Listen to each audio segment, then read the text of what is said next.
on tää 20 tilaajan spessuesittely. Mulla menee kieli sekaisin. Niin nyt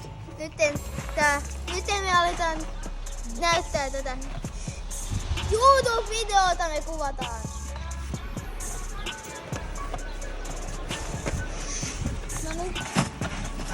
No niin, se katto kesti ton hyppimisen sinne. Teillä on siellä tunneli. Niin, tossa. Okei. Meneekö se läpi? Meneekö se läpi? Menee, kato, me kuvat tonne. Mennään jo. Mennään nopeasti.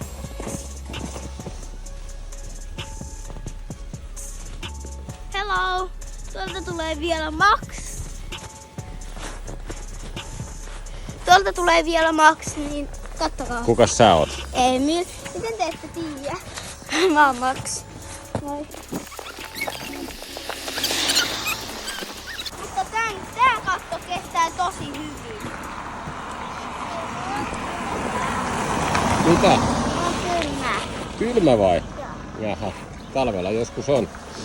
Pitää sit mennä lämmittelemään sisällä. No, täällä on aika lämmin, 0 keli. Tunneli näkyy tuolta, mutta sieltä ei pääse vielä läpi vai? Ei.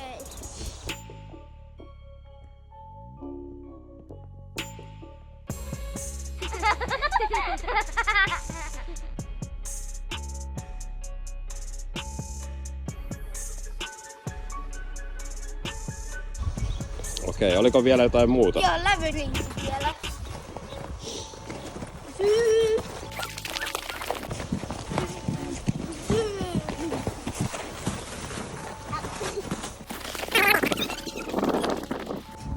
Tänne asti.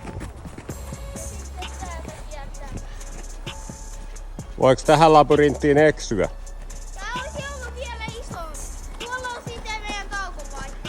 Okei. Pitäisikö tässä olla korkeammat seinät? Ei meidän tuu tähän seiniin. Tää on sitten semmonen helpompi labyrintti, mistä löytää poiskin. Okei. Mutta tää on tää se labyrintti, tää on tää Hidmio hippa paikka. Okei. Sanooko Ellen tähän loppuun jotain vielä?